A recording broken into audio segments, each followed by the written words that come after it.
오늘 본문은 사실 바울이 투옥되어 있는 상태예요. 지금 로마 감옥에 투옥되어 있는 상태고, 그가 언제 죽을지 또 언제 생을 마감할지 모르는 상태에서 쓴 이 서신서 빌립보서입니다. 그러니까 사실 전혀 풍족함하고는 상관이 없는 내용일 수 있고요.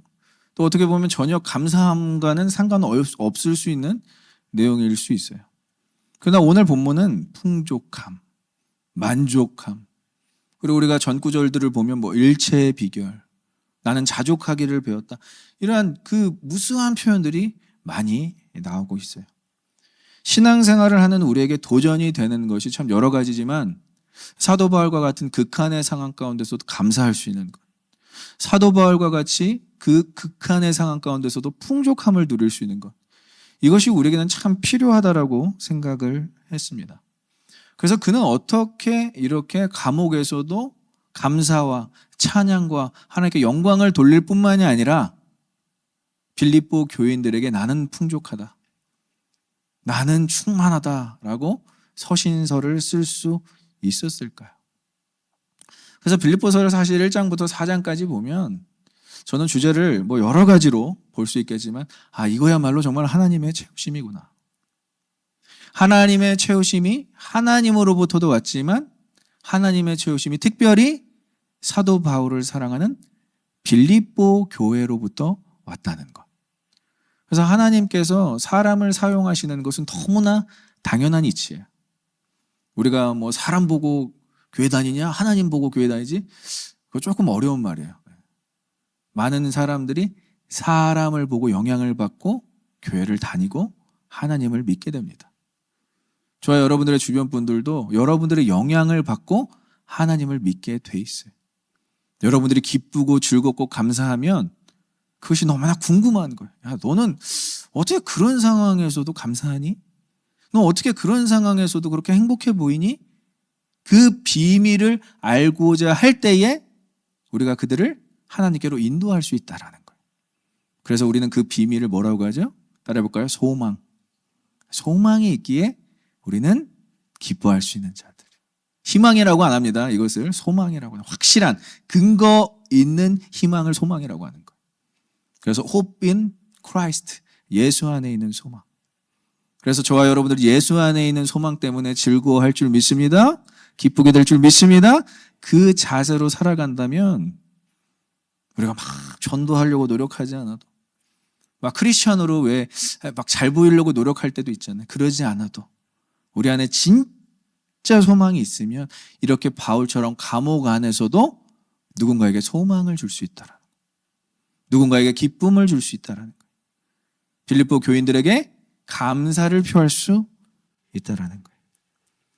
그래서 사실 그의 자족함과 풍족함, 이런 만족함은 가장 중요한 역할을 한 것이 바로 빌립보 교회입니다. 1장부터 그것이 나타나고 있어요. 너희들이 나를 너무 도와줬다. 너희들이 나를 너무 섬겨줬다. 이렇게 지원해 줄 수 없다. 이렇게 사역을 지속하게 해줄 수 없다. 사도 바울이 그것을 막 입이 닳도록 이야기합니다. 서신서가 조금 축약되어 있는 것 같지, 정말 빌립보서는 이 칭찬으로 가득가득해요.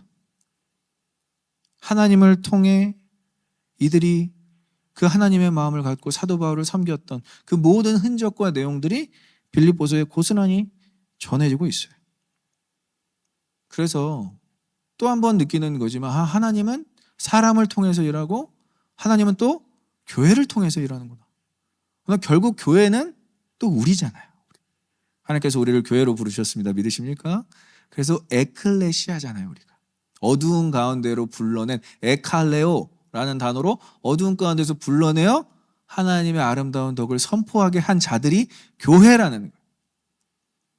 그래서 그 아름다운 덕을 선포한 것이 영향받아서 사도 바울이 감옥에서도 기쁘다, 감옥에서도 나는 자족한다, 감옥에서도 난 만족한다라고 다시 빌립보 교인들에게 위로할 수 있고 감사할 수 있고 격려할 수 있다는 이 상호작용이 일어나는 거예요.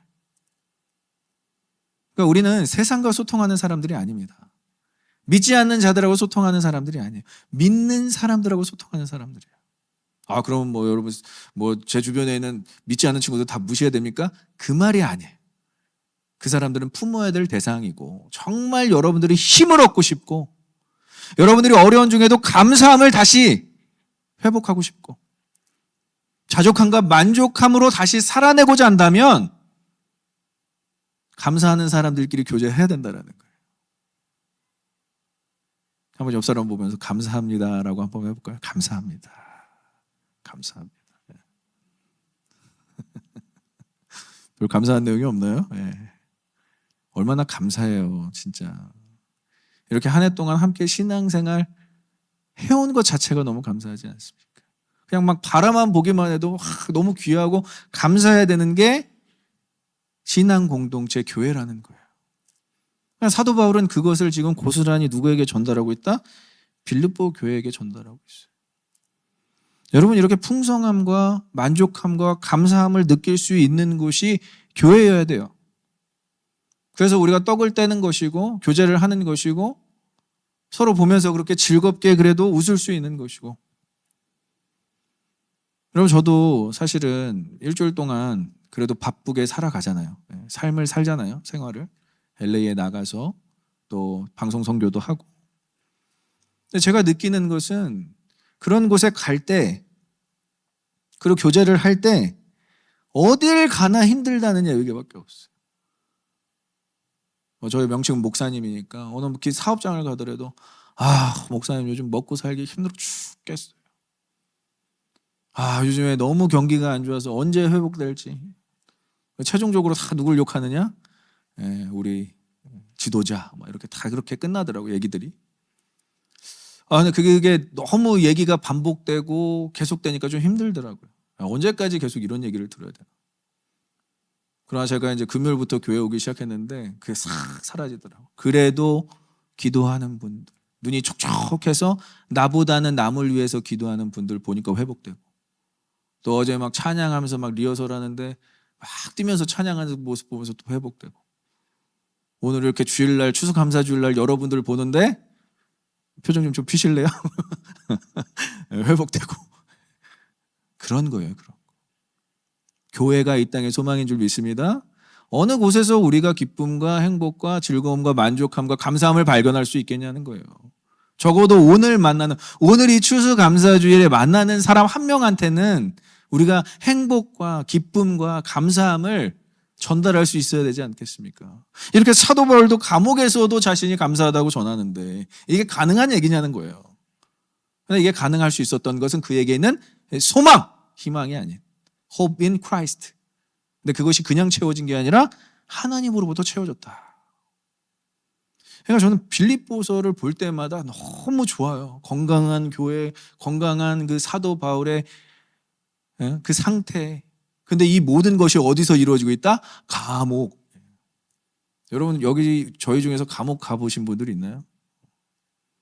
저는 한 번 딱 그 교도소 사역할 때 감옥까지 들어가지는 않고 그 감옥 그 개인 방이 있는, 단체방도 아니에요, 독방이 있는 그 그 대문 앞에서 잠깐 서본 적이 있어요.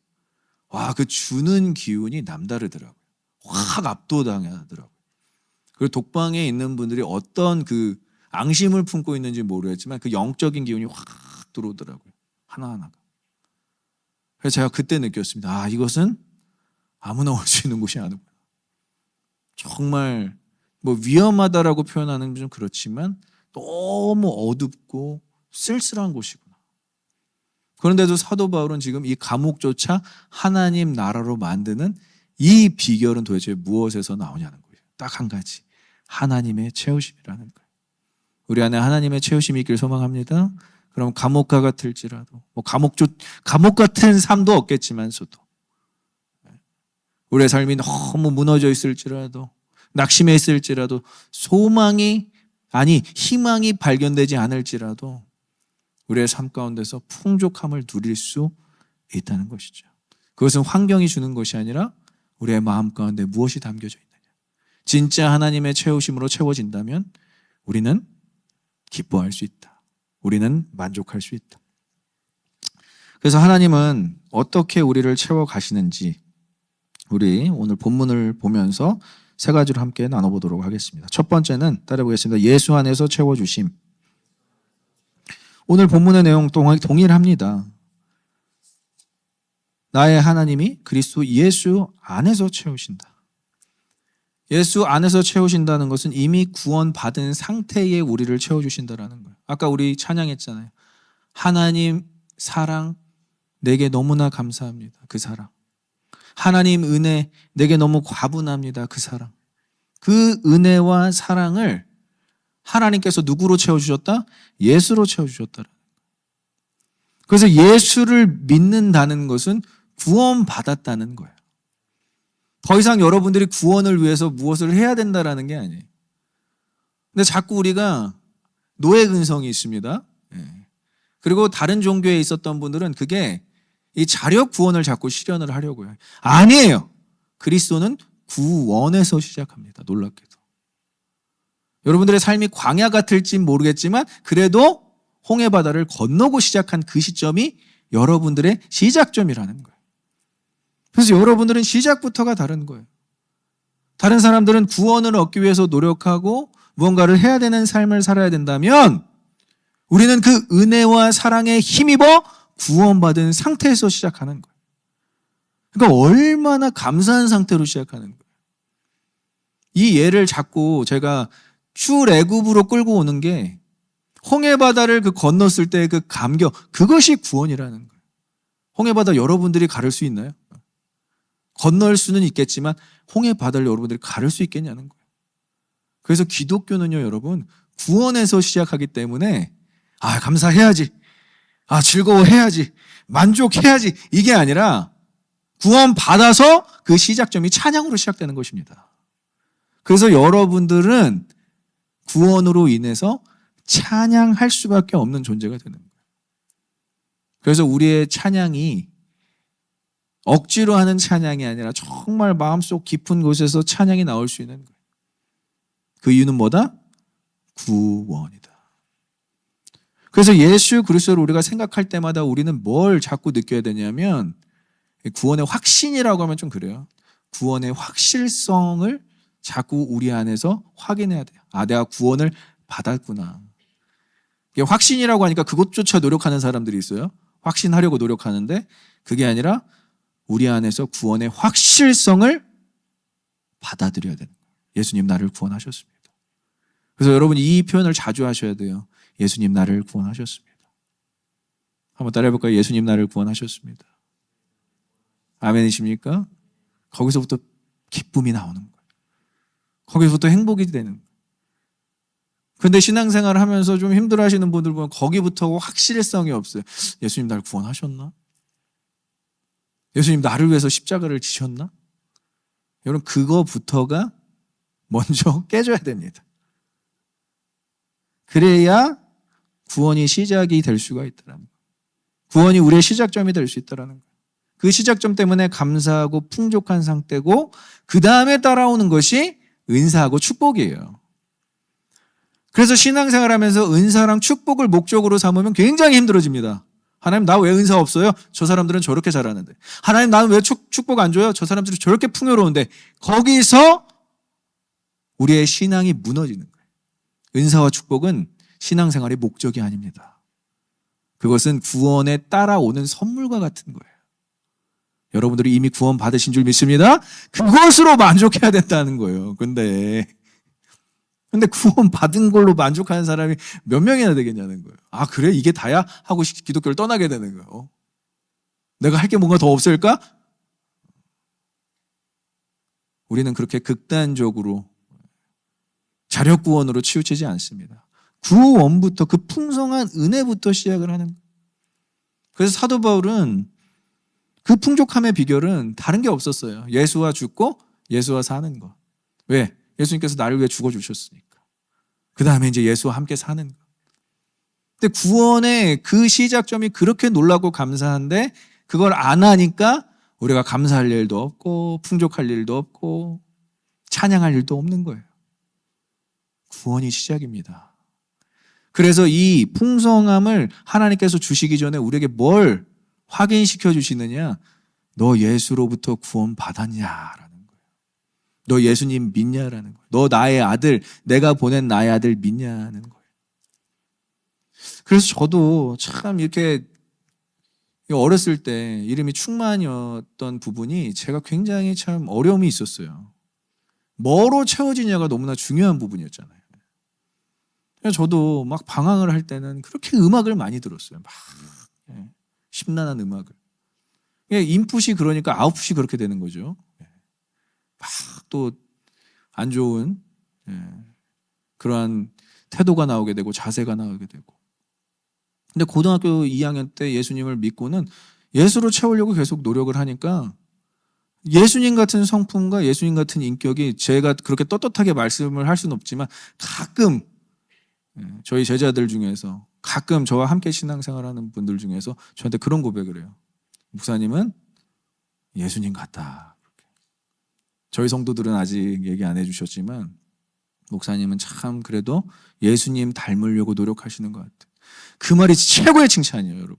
다른 거 없어요. 뭐 저보고 잘생겼다라고 하지 마세요. 그거는 모르겠어요, 잘. 그러나 예수님 닮으려고 노력하시는 목사님 참 좋습니다 라고 해주시면 제가 감사하겠습니다. 그렇게 반응을 해주시고요. 여러분들은 무엇으로 채워지는지, 여러분들은 무엇으로 채우고 있는지 분명히 알아야 될 것인데 그 인풋으로 인해서 여러분들의 삶이 좌지우지될 수 있다는 거예요. 그러나 우리에게 먼저 뭐가 채워져야 된다고요? 예수 믿는 사람이라면 예수로 채워져야 될 줄 믿습니다. 그래서 예수로 인한 채우심이 제일 중요한 거예요. 거기서부터 시작이는 거예요. 지금 이게 사도 바울의 축복 기도예요. 너희의 풍성함이, 이제 나를 채운 너희의 풍성함이, 나를 채운 너희의 그 선물이 이제 너희로 흘러가길 원하는데 너희가 먼저 예수로 채워지기를 원한다. 이 놀라운 축복 기도라는 거예요. 그 다음에 연결되는 것은 둘째, 따라해볼까요? 영광 가운데 채워주신다. 다시 더 크게, 영광 가운데 채워주신다. 하나님께서 우리에게 은혜를 주시고 하나님께 우리에게 축복을 주시는 이유가 하나님의 영광을 나타내기 위해서라는 거예요. 구원으로 우리를 부르시고 구원으로 우리를 채우셨어요. 예수로 가득가득 채워주셔서 예수님 닮은 삶을 살게 하셨어요. 그 다음에 따라오는 것이 은사, 축복, 교회를 섬길 수 있는 그 마음, 공동체를 사랑할 수 있는 여유, 이런 것들을 이제 주시기 시작한다는 거예요. 거기서부터 이제 두 번째 스텝이라는 거예요. 하나님의 영광을 나타내기 위해서 우리에게 은사와 선물과 각양각색의 좋은 것들로 채워주신다. 왜? 그분의 목적과 행하시는 일을 드러내기 위해서 사람을 사용하신다는 거예요. 여러분, 이 예배가 그냥 드려지지 않습니다. 섬기는 분들이 반드시 있다는 거예요. 뒤에서 수고하고 앞에서 섬기시는 분들이 반드시 있다는 거예요. 근데 그분들을 보면서 그분들을 물론 그 자리에 계셔서 너무나 감사하지만 그분들을 통해서 드러나는 것이 뭐다? 하나님의 영광이다라는 거예요. 그래서 하나님은 사람을 사용하시면서 이 사람이 나를 드러낸다. 이 사람이 나를 나타낸다. 이걸 너무 좋아하시는 거예요. 그래서 우리를 통로로, 우리를 도구로 사용하시는 것은 하나님의 영광을 위해서다라는 거예요. 하나님께서 이렇게 채우시는 사람들의 특징은 다 부족한 사람들이에요. 그래서 다 연약한 사람들이에요. 아브라함부터 하나님께서 부르셨잖아요. 믿음의 조상으로. 너무나 연약해요. 너무나 물질도 없고, 그리고 자신이 직접 낳은 아들도 없고, 족장시대에 아들이 없다는 것은 수치입니다. 어딜 돌아다녀봤자 인정을 못 받아요. 그러나 그가 아비멜렉이라는 이방 왕에게 인정을 받습니다. 내가 너와 하나님이 함께 하시는 것을 보았다라고 이야기를 해요. 히브리어로 보았다. 너가 하나님과 함께 하는 것이 보인다라고 이야기해요. 누가? 이방인이, 믿지 않는 사람이. 그러니까 아브라함이 놀라는 거예요. 내가 한 일이 없는데? 나는 그냥 내 아내를 누이로 속이고 이방 땅에 파는 것밖에 없는데? 그러한 죄악 가운데서도 하나님께서는 자신의 영광을 누구로부터 드러내신다? 아브라함으로부터 드러내신다. 그래서 하나님께서 채우시는 사람은 사실은 채워진 상태가 아니에요. 채워지고 있는 중입니다. 뭘로? 하나님의 풍성한 은혜와 사랑으로. 그러니까 여러분들 좀 여유 있게 풍성한 은혜의 사랑 누리면서 사람들에게 여유를 가질 필요가 있어요. 누굴 드러내기 위해서? 하나님을 드러내기 위해서. 막 내 것만 가지려고 이기적으로 굴고 나눠주지 않고 이러면 우리가 하나님의 영광을 가리는, 오히려 역행해서 가리는 그런 잘못된 인생을 살 수 있다는 거예요. 그러면 하나님으로부터 채워지는 인생이 되기 위해서 준비해야 되는 준비 과정은 우리의 것을 비워내야 되겠죠. 내가 은사라고 생각했던 것, 내가 복이라고 생각했던 것, 잘못된 가치관을 비워낼 때 하나님의 것으로 채워지는 거예요. 하나님이 정말 주시려고 했던 것, 하나님이 정말 나를 사용하려고 했던 것, 하나님이 정말 나를 쓰시려고 했던 장소와 사람들을 만나게 된다라는 거예요.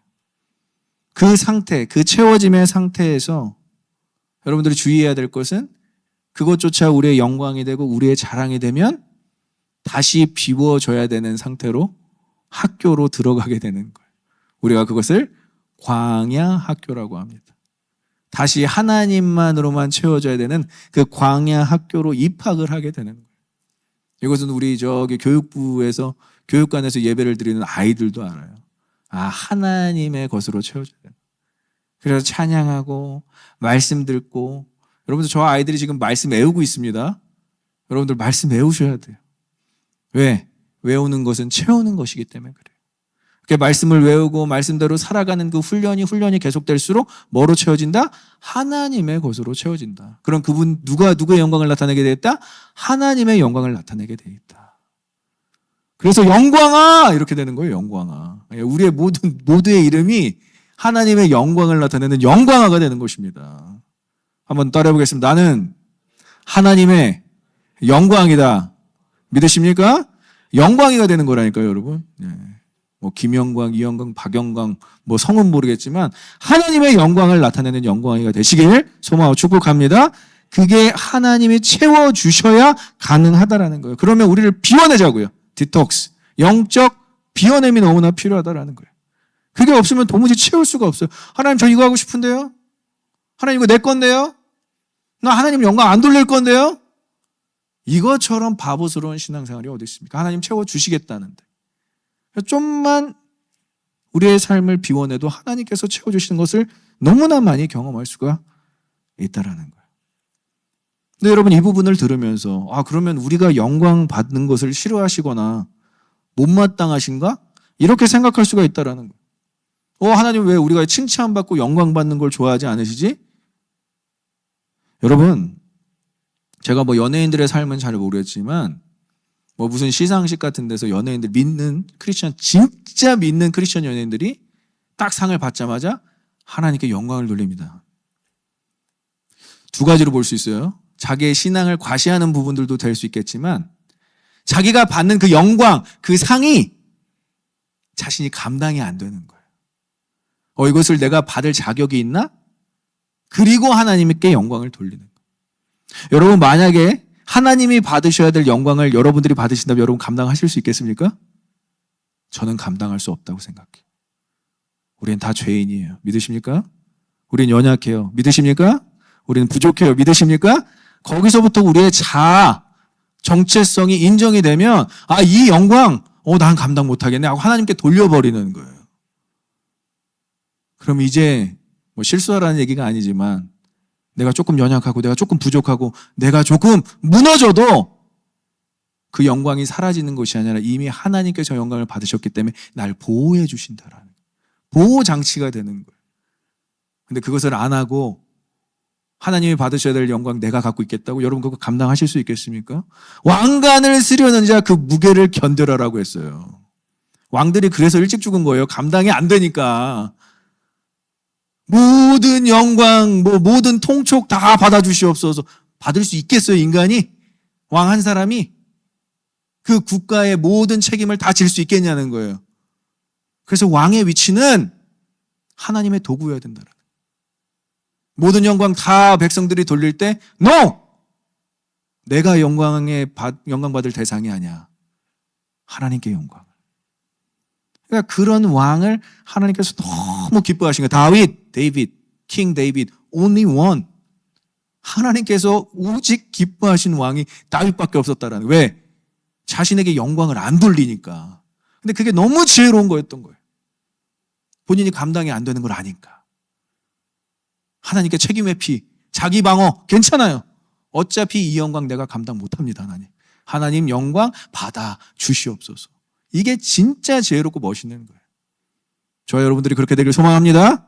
시상식에 쓸 일은 없겠지만 행여나 우리가 사람들에게 칭송받고 영광받아야 될 자리로 온다면 이 모든 영광 하나님께만 드립니다. 이것이 저와 여러분들의 고백이 되길 소망합니다. 세 번째 따라해보겠습니다. 우리의 쓸 것을 채워주신다. 우리의 쓸 것을 채워주신다라는 거예요. 오늘 사도 바울은 빌립보인들에게 예수 안에서 채워주신다. 하나님의 영광 가운데 채워주신다. 그러나 최종적으로는 너희들의 쓸 것을 채워주실 것이다. 왜? 너희가 예수 안에서 채워졌고 하나님의 영광으로 채워졌기 때문에 이제 그 다음의 스텝이 너희의 쓸 것들이라는 거야. 굉장히 순차적인 진행입니다, 여러분. 사도 바울도 마찬가지예요. 감옥에 들어가기 전에 먼저 예수로 채워졌어요. 그 다음에 빌립보 교회의 선물을 통해서, 물질이겠죠? 선물을 통해서 하나님의 은혜, 은덕을 입었어요. 그 다음에 자신이 감옥에서 쓸 것을 썼다라는 거예요. 그러니까 세 번째가 자기의 쓸 것이라는. 그러나 그럼 항상 우리의 쓸 것은 세 번째가 아니라, 여러분 예수 안에서 채워지시는 것이 아깝습니까? 부족합니까? 하나님의 영광 가운데 채워지는 것이 부족합니까? 예수 안에서도 채워지고 하나님의 영광 가운데서 채워지고 우리의 쓸 것까지 채워준다라는 거예요. 삼박자로 다 채워주신다라는 거예요. 근데 우리는 그 작업을 반대로 하여 우리 쓸 것부터 구해요. 그 다음에 하나님의 영광 조금 생각한 다음에 예수 안에 채워진 건 아예 관심도 없어요. 그러니까 신앙생활을 오래 해도 계속 쓸 것만 채우는 신앙생활로 전락해버리니까 하나님의 영광 가리고 예수 그리스도의 성품은 조금도 나타나지 않는 거예요. 3040 정말 깨어나야 됩니다. 진짜 예수 믿는 것은 예수부터 시작해야 돼요. 믿으십니까? 예수 믿는 건 예수부터 시작하는 거예요. 예수 잘 믿어야 되는 거예요. 그 다음에 하나님의 영광이고 그 다음에 내 쓸 것이에요. 이 반대로 하면요, 여러분들의 신앙생활이 너무 괴롭습니다. 너무.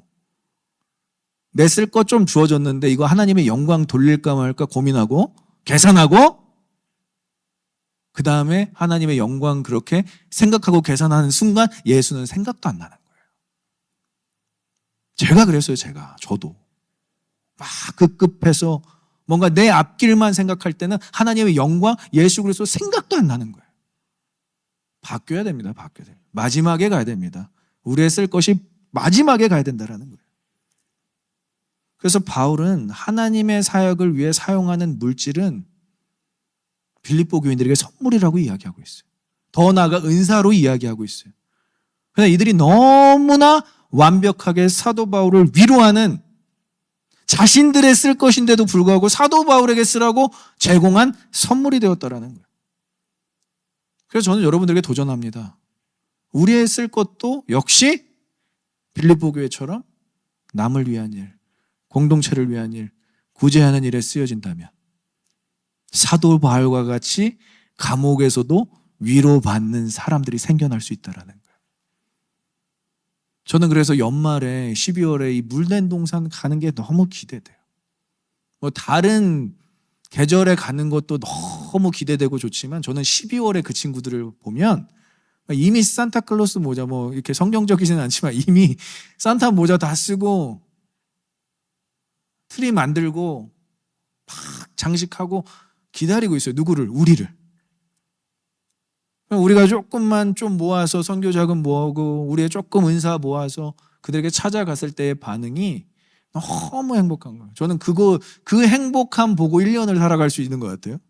로테이션인 것 같아요. 그들의 행복함을 보고 또 1년을 기다렸다 가고. 물론 절기 2달에 한 번씩은 가지만 크리스마스 때 그들을 방문한 게 너무 좋아요. 나의 쓸 것을 그들에게 쓴다. 나의 쓸 것이 바로 그들을 위한 일이다. 이거 여러분 굉장히 고차원적인 일입니다. 그러면 나를 위해 쓰는 건 없네요? 그건 하나님께서 알아서 채워주시겠지. 마태복음 6장 33절. 너희는 먼저 그 나라와 그의 의를 구하라. 그리하면 이 모든 것을 너희에게 더하시리라. 믿으십니까? 우리가 하나님 나라와 의를 구하는데 하나님께서 우리를 안 채워주시겠냐는 거예요. 그래서 여러분, 풍족함을 느끼기 위해서는 사실은 써야 됩니다. 누군가를 방문하셔야 돼요. 누군가를 찾아가셔야 돼요. 그래야 내가 풍족하다라는 걸 알아요. 근데 내가 풍족하다라는 풍족함이 분명히 주어졌는데 이거 손익분기점 계산하고 있고, 아, 작년엔 이만큼 됐는데 올해는 이만큼밖에 없네, 이거 계산하고 있는 순간 우리에게 감사함이 없어지는 거예요. 만족함이 없어지는 거예요. 하나님께 영광 돌릴 마음의 여유조차 없어지고 예수 그리스도는 그 안에서 아예 없어지는 거예요. 우리의 쓸 것이 분명히 있다라는 것은 누군가 이 쓸 것이 필요한 사람이 있다라는 거예요. 바울이 그 고백을 하는 거예요. 야, 너희가 쓸 것을 나한테 줘? 야, 감옥에 있는 나를? 그런데 사도 바울의 고백이 너무 슬퍼요. 그 전구절에 보니까 너희만 나한테 그렇게 했더라 그래요. 빌립보 교회만. 사도 바울이 그 많은 교회들을 세우고 돌아다니면서 축복해주고 가르치고, 근데 빌립보 교회만 유일하게 사도 바울을 섬겼대. 물된동산 얘기 자꾸 해서 죄송해요. 물된동산 회장님이 저희한테 뭐라고 하시는지 아십니까? 저희가 물된동산 장애인 선교회를 섬기는 교회 중에 가장 작은 교회래요. 그런데 목사님네 교회가 가장 자주 오는 교회래요. 그 말에 저는 너무 위로가 되더라고요. 너무 참 도전이 되더라고요. 아, 그렇구나. 세상에 많은 교회가 있지만 이렇게 장애인들, 지체장애인들을 돌아보는 사람들이 생각보다 많이 없구나. 다른 교회를 정죄하거나 다른 교회를 비판하는 것이 아니라 우리 교회가 잘하고 있구나. 그래서 사도 바울이 특별하게 생각할 수밖에 없는 교회, 성도들은 자신들의 쓸 것을 남을 위해서 썼던, 아니 자신들의 쓸 것을 하나님이 쓰시려고 했던 사도 바울의 감옥 안에서의 쓸 것을 제공한 것을 가장 귀하게 여기고 고맙게 여겼다라는 것이죠. 여러분, 누군가의 쓸 것, 누군가의 필요를 먼저 생각하는 것이 사실 추수감사절에 이루어져야 되는 가장 첫 단추라는 거예요.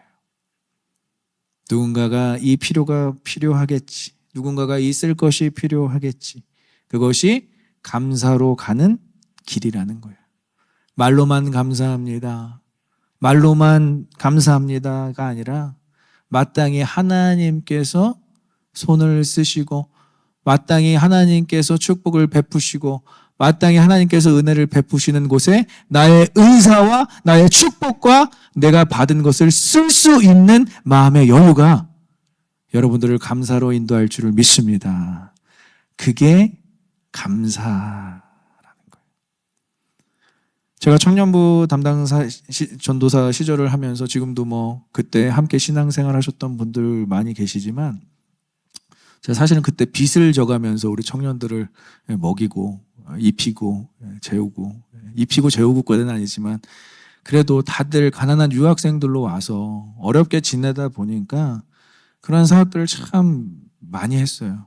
캠퍼스도 찾아가서 그럼 다 그냥 어미새 바라보듯이 입을 벌리고 저를 불쌍하게 그렇게 쳐다보고 있으면 제가 어떡합니까?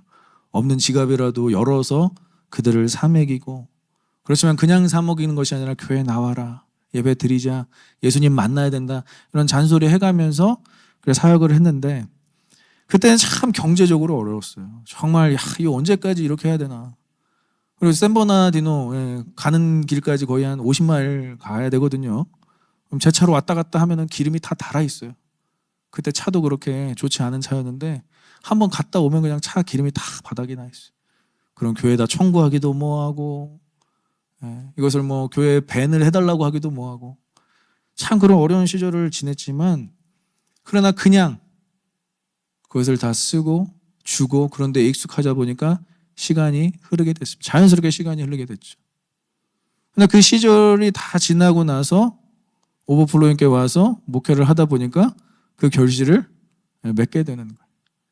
그때 함께 신앙생활했던 그때 그래도 제가 지갑을 털어서 밥이라도 사줬던, 그때 끌어안고 이성의 문제로 인해서 좌절했던, 이성과의 관계가 무슨 말인지 아시죠? 남자친구 여자친구 관계 때문에 울고 불며 콧물까지 질질 흘렸던, 그 끌어안고 함께 했던, 그리고 무엇보다도 예수님의 사랑에 반응하며 신앙생활을 했던 그런 분들이 결실로 맺어져서 지금 같이 신앙생활하고 가정을 이루고, 하나님께서 이렇게 나에게 열매를 맺게 하는구나. 하나님께서는 나한테 내가 하나님께 빚진 것 완납하셨구나 라고 이야기를 할 수 있는 거예요. 여러분, 오늘 표현 중에 18절에 내게는 모든 것이 있고라는 표현이 있어요. 이게 무슨 표현이냐면 헬라어로 하나님께서는 나에게 완납하셨다라는 표현이에요. 페이먼트. 마지막으로 최종적으로 나한테 내가 청구해서 내가 리임버스 받아야 되는 거를 하나님께서 사인을 해주셨다는, 완납했다라는 헬라어 표현이에요.